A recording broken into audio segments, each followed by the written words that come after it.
Death is an Elephant by Robert Bloch. Chapter 1. It's not the easiest job in the world, this being press agent for a circus. The ordinary routine is bad enough, what with temperamental stars and equally temperamental newspapermen to deal with. There are 1,000 angles to every story, and 1,000 tricks to play in order to get that story printed. But the very devil of it is, the best stories are those which can never be printed. Fascinating, mysterious, incredible stories set against the background of circus glamour. Stories which I can never write. That's the worst side of this business. Of course, there's a way out, and I'm taking it. The queer business about the animal trainer, Captain Zaroff, has already seen publication, with radical changes in the names of the principals involved. I have an itch to see the yarns in print. There's ink in my blood, as the boys say, particularly when the tales are true. Then there comes a time when I can no longer suppress the urge to reveal them to the world. Such a story and such a time is here again. Hence this document, with names, dates, and slight details altered, but with the strange story, to the truth of which my eyes can testify, for I was there to see it all. I saw the horror when first it crept from its lair in the jungle hills. I saw it stalk and strike. Sometimes I wish I could forget that striking, but still I dream. I dream of an elephant with blazing eyes and feet that are blood red. Blood red. But this is the tale. In the fall of '36, Stellar Brothers Circus went into winter quarters and plans were begun for the following year and a new show. The old man and I knew what we wanted and what the public always wants. Novelty. But where to find that novelty? It's the perennial question which drives the entertainment world mad. Clowns, animals, acrobats, these are the eternal backbone of a circus's attraction, but novelty is the drawing card. 2 weeks of planning, pondering, and bickering got us no place. The question of a novel star feature remained unsettled. To add to the confusion, the old man was in bad shape physically. As a result, he left the whole situation in the balance, threw up the work, and sailed for a 6-week trip abroad. Naturally, I accompanied him. I managed to see that the papers played it up in the right way. The boss was traveling to secure a mysterious foreign attraction for next year's show, an attraction so important that he personally would handle the affair. This sounded pretty good, but it left us in a spot. We had to come back with something that lived up to expectations, and I swear neither of us had the faintest idea as to what it could be. It was up to fate to deal the aces.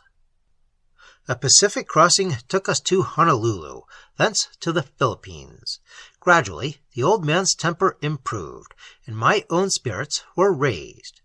After all, we were heading for the Orient, and there's plenty of circus material there. The best jugglers, acrobats, tumblers, and freaks are found in the East. And as for animals and natural oddities, the woods are full of them. Acting on a hunch, I cabled George Jervis in Singapore. Jervis is an animal man, a trapper and collector of circus beasts who knows the tropics like a book. I felt confident that he'd have something new for us, and arranged to meet him. And that's how we got the sacred white elephant of Jadhore. Jervis explained the situation carefully that first afternoon as we sat in his hotel room. I've known George for a number of years, and never have I seen him so excited. He tried hard to speak casually of the matter, and emphasized the fact that we had only an outside chance, but enthusiasm fairly oozed from him. Briefly, the situation as he outlined it was this. Jadhore was one of the smaller principalities of the Malay states, under British protectorate. The natives are ruled by their own hereditary Raja, for unlike the majority of the Straits settlements, the inhabitants are more Hindu than Muslim. They have their own priesthood, their own government, under British jurisdiction. For years it had been the custom of the English government to pay the Rajah an annuity. This, in turn, maintained the dignity and splendor of his court. At this time, however, the annuity had, for some reason, been discontinued, and the present Rajah was in sore straits for money. If his splendor as a potentate diminished, he would lose face before the eyes of his own people and neighboring kingdoms, and this Rajah, in accordance with the tenets of his faith, had a sacred white elephant. Now, if we could tactfully broach the matter in such a way as not to offend the religious scruples of the Rajah or his priests, well, there was our attraction. It sounded like a natural to me. Evidently, the old man felt the same way, for he immediately gave Jervis carte blanche in the matter and sent him off to Jadhore to negotiate the transaction. It was nearly a week later that he returned, a very anxious and fretful week for the old man and myself, for we were fighting against time. Jervis had not brought the sacred elephant with him, but he had come to terms. These he now outlined for us. The Rajah definitely refused to sell the animal. His religious principles absolutely forbade the sacrilege. After consultation with the priests, however, he offered to rent the beast to the show for 1 season, provided that certain stipulations be made. The animal must not be trained nor molested in any way. It must not be decorated nor allowed to mingle with common pachyderms. It could, however, be placed on exhibition and take part in any parades or processionals that were a feature of the performance. Special foods and quarters would have to be provided as a matter of course. In addition, the Rajah himself must be allowed to travel with the show, as guarantor of the sacred elephant's safety to the priests. Native attendants would be provided by the priests as well, and certain religious ceremonials must not be interfered with. Such were the terms Jervis had agreed to. He had inspected the animal and pronounced it to be a splendid specimen of its kind, abnormally large for the Indian elephant and quite handsome. At the conclusion of this report, the old man blew up. "Animal be damned," he shouted. "I can't buy it. I can't train it. Can't use it in the regular show. Can't even handle it myself. Got to let a 2-bit Rajah and a gang of priests feed it and burn incense in front of its trunk. What's the use? Special quarters, too. A gold freight car, I suppose. How much did you say? 1,700 a week rental and expenses. Of all the—" Here the boss demonstrated his restored health by going off into one of the profane tirades for which he is justly famous. I waited for him to cool a bit before I stuck my oar in. Then I quietly pointed out certain obvious facts. These terms, they sounded difficult, but really were just what we wanted. Novelty, we'd play up the restrictions ourselves. The sacred white elephant of Jadhore, accompanied by the priests of worshipping millions. See the sacred rites of the jungle temples, personally accompanied by the illustrious Charzang, Rajah of Jadhore, and so on. I recalled for his benefit the success of the old white elephant importation of other days, which resulted in the famous Barnum-Forepaugh feud. Barnum's white elephant was a great success, and Adam Forepaugh, a rival circus owner, thereupon took an extraordinary beast and whitewashed its hide. The subsequent exposure of this hoax and the resultant publicity attendant had made fortunes for both men. I showed the old man how the religious angle would pack them in. We'd play up the sanctity, the restrictions, the priests and attendants. And imagine a circus with the real Rajah. Why, this was an attraction that would sell itself. No other build-up was needed. When I had finished, I knew from the look on the old man's face that my case was won. "How soon can you arrange to get the animal down here?" "Within 2 days," the animal man promptly replied. "Get going," said the old man, lighting a fresh cigar. Then to me, "Come on, we're heading for the steamship office." Chapter 2. True to his promise, Jervis returned on the 3rd morning. We were already on the dock waiting, for the boat sailed at noon. Passage had been arranged, quarters for the beast made ready. Cables had been sent ahead to winter quarters, and I had just released a story that met with instant success. It was therefore with an air of pleased anticipation that we greeted the arrival of our prize and regal guests. Nor was our first glimpse disappointing. Today, in view of the sinister aftermath of the whole affair, it seems almost incredible that we so blithely accepted our acquisitions, that we did not realize even then the curious and disturbing features of the itinerary. But that morning, as the procession came down the dock, I felt quite proudly satisfied with our work. 2 swarthy Hindus led the way, little turbaned, bearded men, clad in robes of purple and gold. Their hands held silver chains, for they were leading the sacred elephant. The mighty beast lumbered into view. I gasped a bit, I confess. Never had I seen an elephant like this. Fully 10 feet tall was the white elephant of Jadhore, a giant among the East Indian pachyderms. It had long, gleaming white tusks that swept outward from its massive jaws like twin sabers. Its trunk and hooves were enameled in gold, and on its back rested a howdah of hammered brass. But the color! I had expected, from what I'd read, that a white elephant was a sort of sickly, gray-skinned creature. This beast was almost silver, a leprous silver. From its oiled body glinted little shafts of scintillating light. It looked unreal, unearthly, yet magnificent. At a word of command, the beast halted and surveyed us with smoldering little eyes that rested like red rubies in a silver skull. The occupants of the howdah dismounted and came forward, and again I was astonished.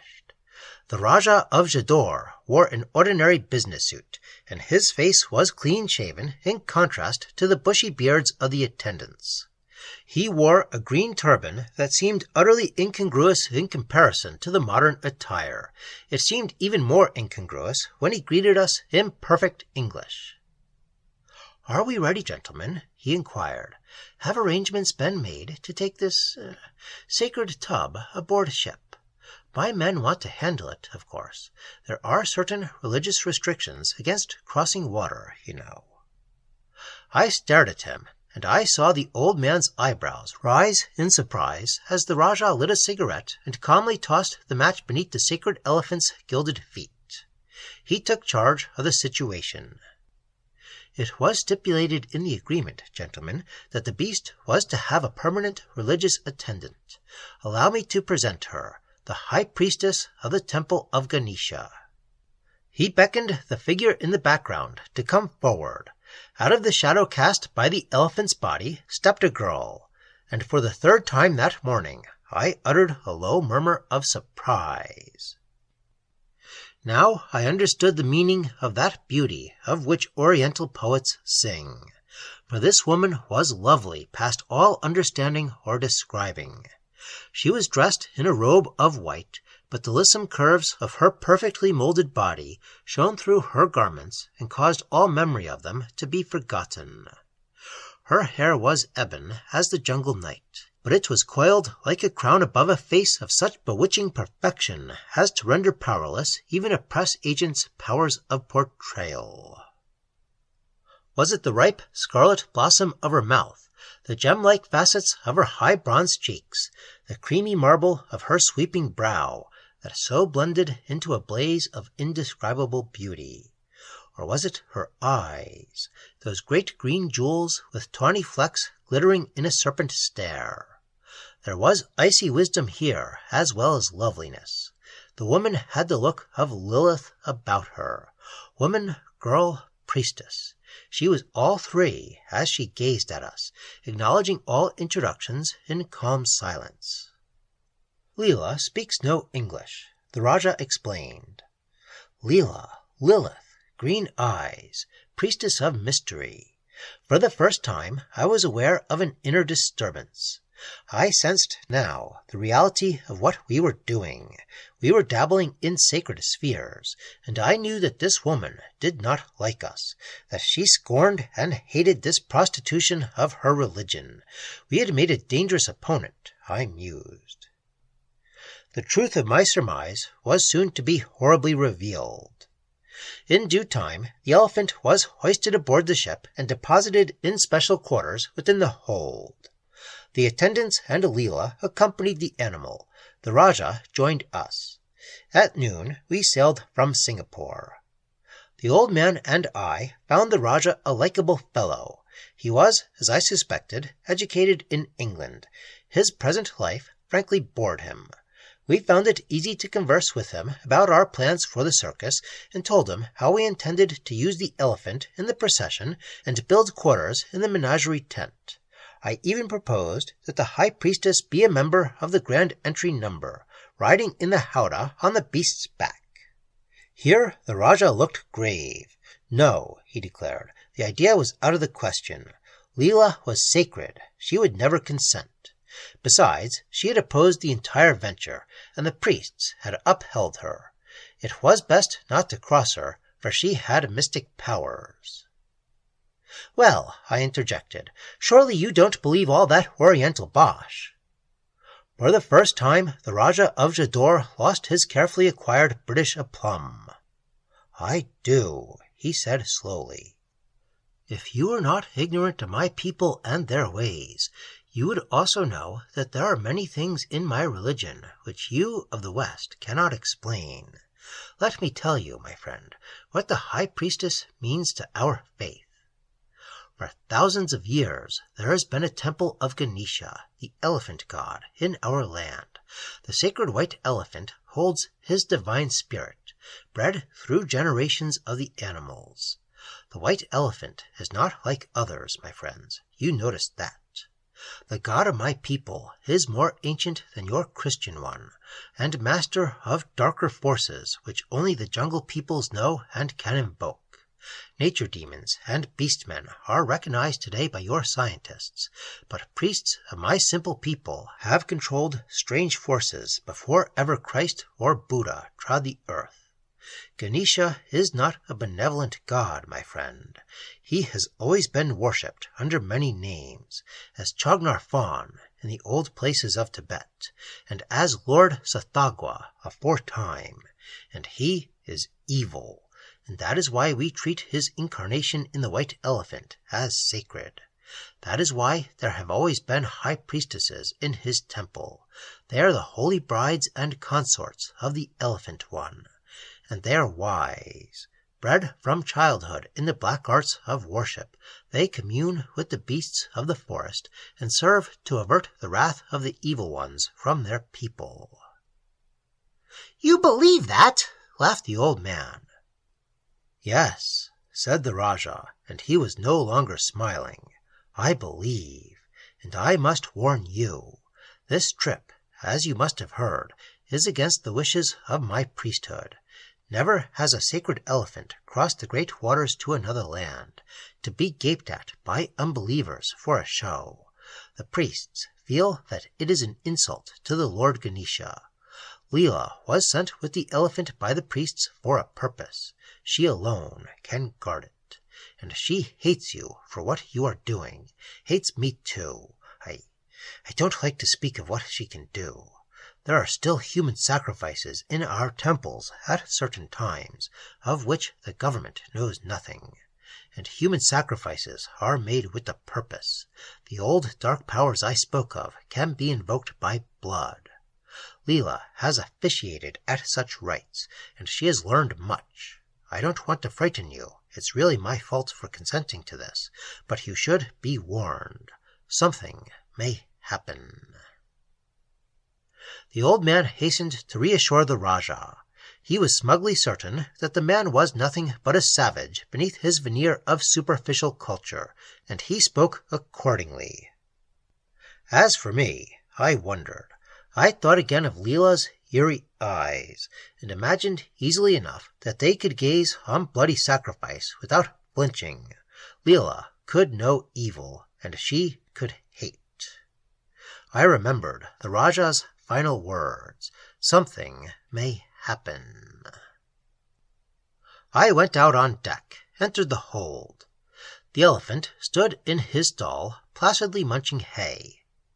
Leela stood stolidly beside him as I inspected the animal's chains, but I felt her eyes bore into my back when I turned away, and noticed that the Hindu attendants carefully avoided me.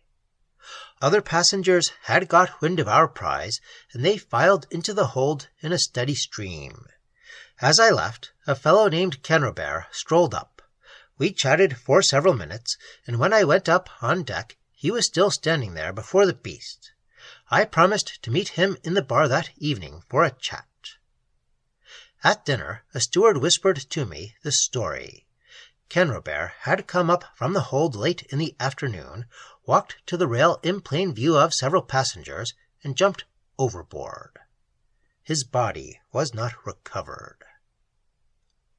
I took part in the investigation which followed. During the course of it, we ventured down into the hold.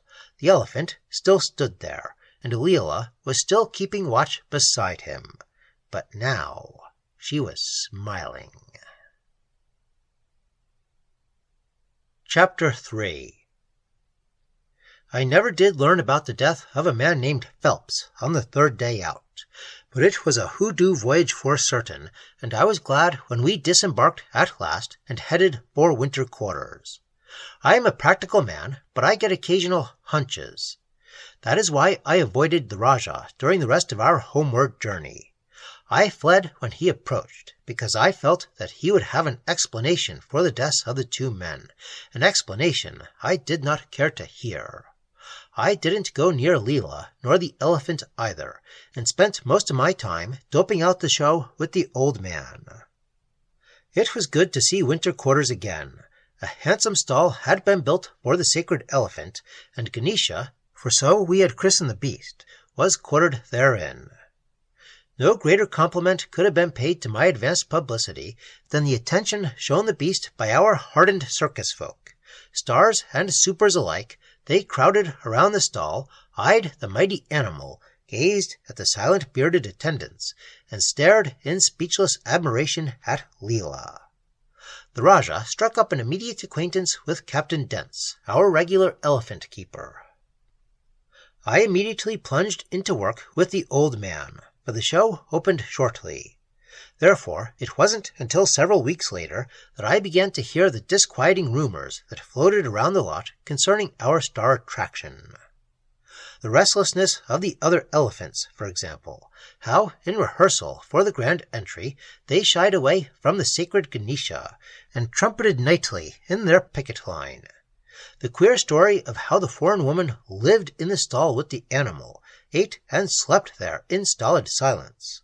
The way in which one of the clowns had been frightened while passing through the animal barn one evening, how he had seen the two Hindus and the girl bowing in worship before the silver beast, who stood amidst a circle of incense fires. Even the old man mentioned a visit from the Rajah and Captain Dents, during which both men pleaded to break the contract and allow the animal and its attendants to return to Jadhore before the show opened. They spoke wildly of trouble to come.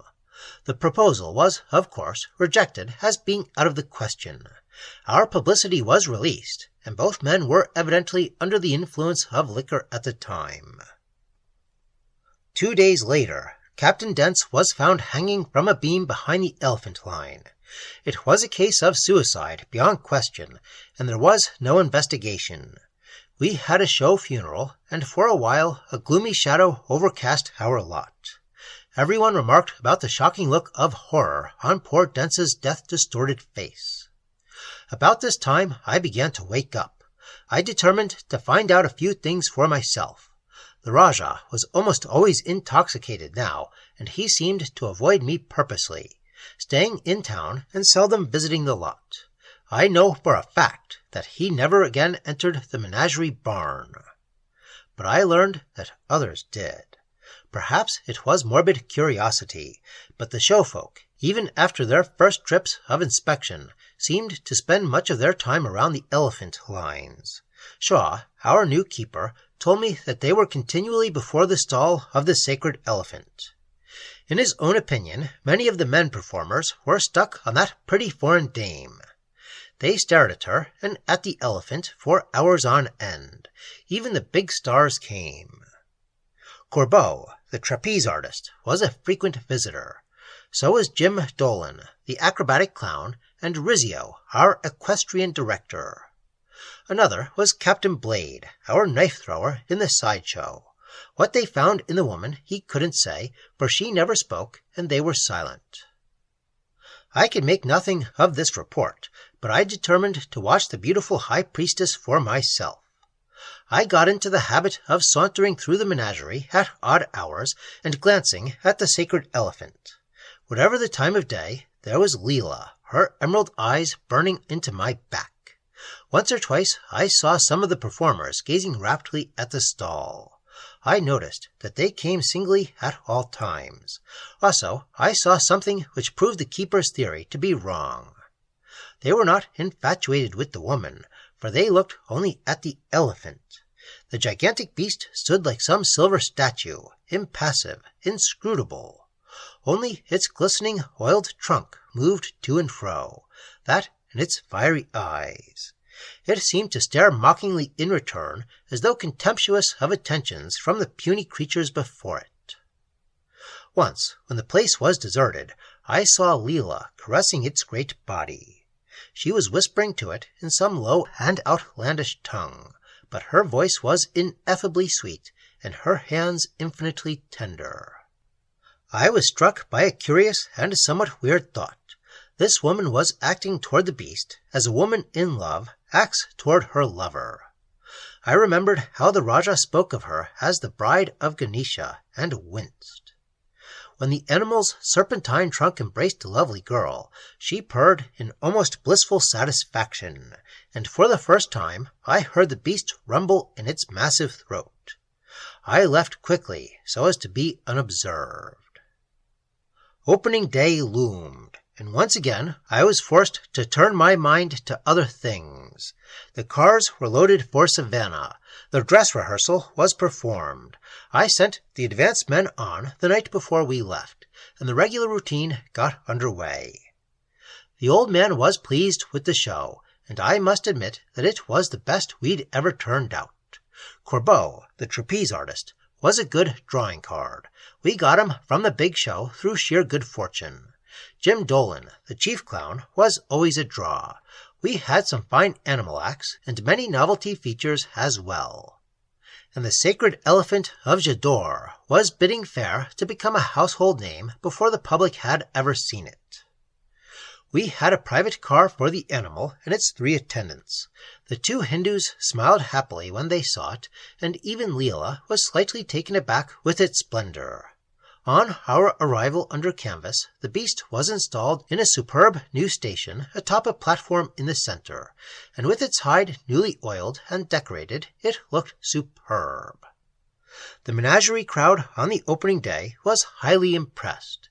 They stared at the impassive Hindus and positively gaped at Leela in her white ceremonial gown. The Rajah they did not see. He was shaking drunk in his own quarters behind locked doors. I didn't even have time to think of the superstitious coward. I'm like a kid when a new show opens each year, and the old man is no different. We sat in our box and positively beamed with joyous excitement as the trumpet blasts announced the grand entry. Our procession was oriental, Arabian riders, Egyptian seers on camels, harem beauties on elephants, caliphs and sultans in jeweled litters. At the very last came the sacred white elephant of Jadhore, the mightiest of them all. The great silver beast moved with a sort of monstrous beauty. In regal dignity, Ganesha padded on to the beat of thundering drums. The 2 Hindus led the way, but Leela was not present. The great spotlight followed every step. So did the eyes of the crowd. I can't explain it, but there was something about the animal which clicked. It had beauty, and that unearthly majesty I had noticed. It was the sacred elephant indeed. The procession vanished. The show was on. Sleek black ponies galloped into the rings, and whips cracked in merry rhythm with their hooves. The music altered its tempo. The clowns strutted in to do the first of their walk-arounds. Applause, laughter, and the ever-beating rhythm of the band. Excitement as the jugglers vied with the troop of seals in dexterous competition. The star acts were coming up, and I nudged the old man to attract his special attention. With a flurry of drums, the big spot in the center ring blazed forth as the other lights dimmed. Alonzo Corbeau, the trapeze star, raced in. His white body bounded across the ring to the ropes beneath the main pole where his partner waited. The snare drum snarled as the two performers mounted up, 60 feet in the air to the platform and the trapeze rings. Out they swung now, silver bodies on silver rings, out into the cold, clear light that bathed the utter emptiness of the tent top. Swing, swoop, soar, rhythmically rise, unfalteringly fall. Tempo in every movement of the clutching hands, timing even in the feet that danced on empty air. Corbeau was a marvel. I'd seen him work in rehearsal many times, and was never tired of watching the perfection of motion he displayed. He trained rigorously, I knew, and he never slipped. He caught his partner by the hand, the wrist, the elbow, the shoulder, the neck, the ankle. Feet suspended from the rings, he shot to and fro like a human pendulum, while his partner somersaulted through space into his waiting hands. At precisely the exact fraction of a second, they met in midair. An error in timing meant certain death. There were no nets. That was Corbeau's boast. I watched. The old man watched. The audience watched, as two men fluttered like tiny birds so far above. Birds. They were demons with invisible wings, now in the red light that flashed on for the climax of the act. Now came the time when Corbeau and his partner would both leave the rings, leap out into that dizzying space, and turn a complete somersault in midair, then grasp the rings on the opposite side of their present position. The drums went mad. The red light glared on that little hell of high space where the two men waited, their nerves and muscles tense. I could almost feel it myself, that moment of dread expectancy. My eyes strained through the crimson haze, seeking Corbeau's face so far above. He would be smiling now. He was preparing to leap. Drums, cymbals crashed. The waiting figure sprang. Corbeau's arms were ready to grasp his partner in whirling space. Or were they? Good God, no! They were stiff at his side! There was a streaking blur crossing that empty scarlet expanse of light, and then it was gone.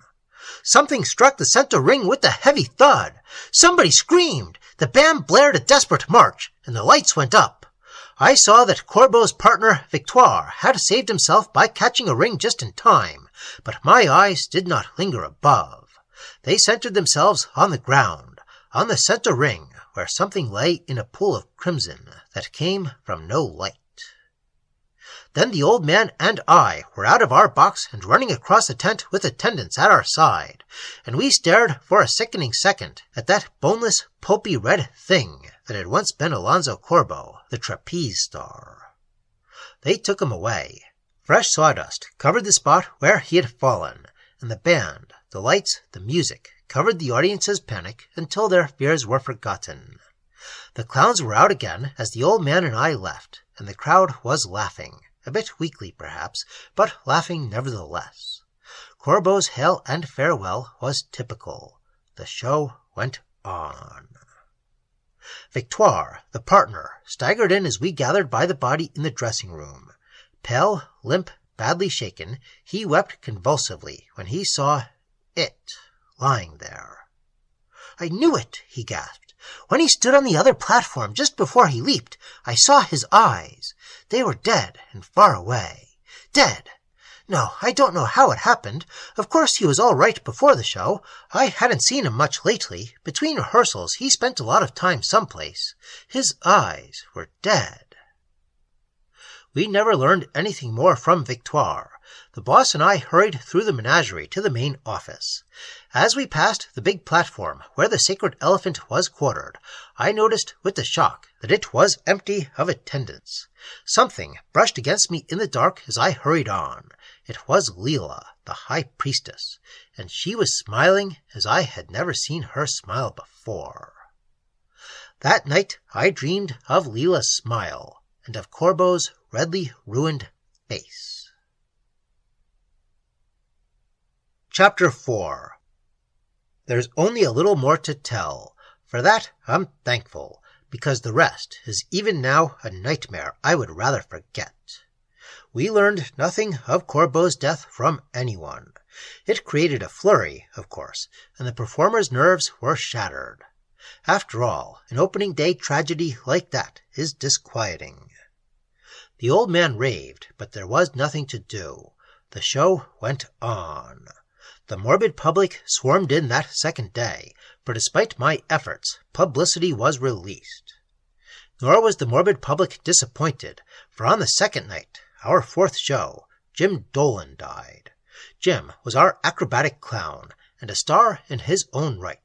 He'd been with us 12 seasons, always doing his regular routine of juggling and pantomime.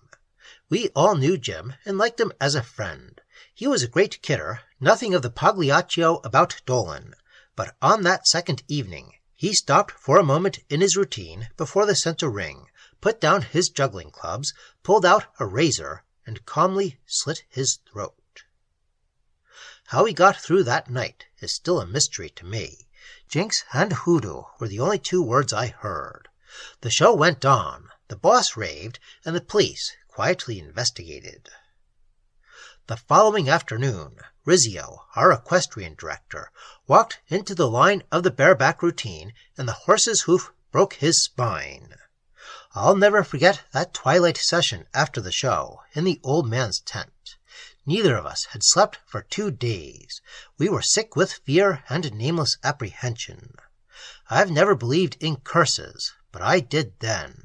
And so I looked at the official reports and the headlines in the papers, glanced at the old man's gray face, and buried my own in my arms. There was a curse on the show. Death. I'd walked with it for weeks now. Those 2 chaps on the boat, then Captain Dents, the elephant man, then Corbeau, Dolan, Rizzio. Death, ever since we had taken the sacred white. The Rajah's words, his story about curses and queer rites, the vengeance of the god and his priests. The priestess Leela, who smiled now. Hadn't I heard stories about the performers visiting the elephant stall? Why, all 3 of the men who died here in the show had done that. The Rajah knew, and I had thought him a drunken coward. I sent a man off to find him. The old man utterly collapsed, slept. I spent an anxious hour waiting. The Rajah entered. A glance at my face told him the story. "You know now," he said. "I thought you would never come to your senses. I could do nothing without your belief, for she knows how I understand, and she hates me. I have tried very hard to forget, but now men die, and this thing must be stopped. Ganesha may send me to 1,000 hells for this, but it is better so. It is magic, my friend." "How do you know?" I whispered. "I know." He smiled, warily, but there was black despair in his eyes. "I watched from the beginning.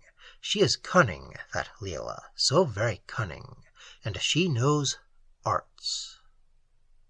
"What arts?" "You of the West call it hypnotism. It is more than that. It is transference of will. Leela is an adept. She can do it easily, with the elephant as medium." I tried vainly to understand. Was the Rajah crazed? No, his eyes burned not with derangement, but with bitter hatred. "Post-hypnotic suggestion," he breathed. "When the fools come to watch the sacred elephant, she was always there. Her eyes did it. And when they watched the gleaming trunk of the beast, it acted as a focal point. They came back again and again, not knowing why, and all the while she was willing them to act. Not then, but later. That is how the 2 men died on the boat. She experimented there, told them to drown themselves. One went immediately. The other waited several days. All that was needed was for them to see her once at the time she willed for them to die. Thus it was. And here in the menagerie it has been the same way. They stare at the silver elephant. She willed them to die during the performance. At the proper time she stood in the entranceway. I have seen her there. and the men died. You saw that. She hates the show and will ruin it. To her, the worship of Ganesha is sacred, and she is wreaking vengeance. The old priests that sent her must have instructed this, and there must be an end. That is why I dare not face her. What's to be done? I found myself asking. If your story is true, we can't touch her, and we can't give up the show. I will stop her, said the Rajah slowly. I must. Suddenly, he was gone, and I realized with the start that the show was almost ready to begin. Quickly, I roused the old man from his slumber. Then I dashed out. Collaring a roustabout, I ordered him to find the Rajah at once. There would be a showdown tonight. There must be. I had 2 guards with guns secretly posted at the side entrance to the tent, where the performers came in. They had orders to stop anyone who loitered there during the show. There must be no Leela watching and commanding that night. I dared not incarcerate her at once for fear of a row while the show was on. The woman was evidently capable of anything, and she must not suspect. Still, I wanted to see her for myself. A half-hour before the menagerie opened, I hurried in. The elephant stall was again untended. I ran around to the side entrance. There was no one there. Out on the midway I raced, mingling with the crowd. Then it was that I noticed the excited throng before the sideshow. Elbowing through, I came upon 2 men and the barker as they emerged from the tent carrying a limp form in their arms. It was the girl assistant of Captain Blade, the knife-thrower. He had missed. Leela passed me in the crowd, smiling. Her face was beautiful as death. When I rushed back to the boss tent, I found the roustabout and the Rajah. The latter was trembling in every limb. Hastily, I collared the potentate and dragged him through the crowd toward the main tent. "I believe you now," I whispered, "but you're not going to do anything rash. Give me your knife." I'd guessed correctly. He slipped a dirk out of his sleeve and passed it to me unobserved. "No more bloodshed," I muttered. "I have 2 men at the side entrance. She'll not watch this show and cast any spells. When the performance is over, I'll have her behind bars on your testimony, but no disturbance before the crowd." I shouldered my way into my regular box, and he followed after me. The big tent was crowded. There was an air of grim waiting, as if the spectators were expecting something. I knew what they expected. Hadn't the papers been full of the hoodoo circus for the past 3 days? There was a low murmur as of massed whispering voices. I thought of a Roman amphitheater and shuddered. The big drums rolled. The parade swept into view, and I cast an anxious glance at the side entrance when it cleared. There were my 2 guards, armed with efficient-looking guns. No trouble tonight, and the Rajah was safe with me. The sacred elephant swept into view, serene, majestic, lumbering gigantically on ivory hoofs. There was only one Hindu leading him tonight, and the howdah was on his back. In it sat Leela, the high priestess of Ganesha. "She knows," breathed the Rajah, his brown face suddenly animal-like with convulsed terror. Leela was smiling. Then horror came. The lights flickered, failed, blinked out. The vast tent plunged into nighted darkness, and the band ceased. There was a rising wail of sound, and I rose in my seat with a scream on my lips. There, in the darkness, glowed the silver elephant, the sacred white elephant of Jadhore. Like a leprous monster, its body gleamed with phosphorescent fire, and in the darkness I saw Leela's eyes. The elephant had turned now and left the parade. As shrieks rose in 1,000 throats, it thundered forward, straight for our box. The Rajah broke from my grasp and vaulted over the railing to the ground. My hand flew to my pocket, and I cursed in dismay. The knife he had given me was gone. Then my eyes returned to the hideous tableau before me. The elephant charged with lifted trunk, tusks glistening before it. There was a shrill trumpeting from its silver throat as it bore down on the slight figure of the man who raced toward it. He ran to death, but his head was high. He was seeking that black figure in the howdah on the beast's back. In a moment, everything was over. A gleaming arc in the air as something long and thin and silver whizzed up to the elephant's back. A woman's shrill scream and gurgling sob. A mighty bellowing of brutish berserk rage. A thud of massive feet as the silver giant trampled on. The crunching, the screams, the shots, and the great shock as the great body turned and fell. And then the audience rose and fled. When the lights went on once more, there was nobody in the tent but the performers and the roustabouts. In the center of the areaway lay the gigantic Ganesha, silver sides streaked with scarlet in death.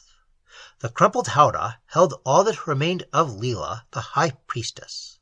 The Rajah's knife had struck home, and her torn throat was not a pretty sight.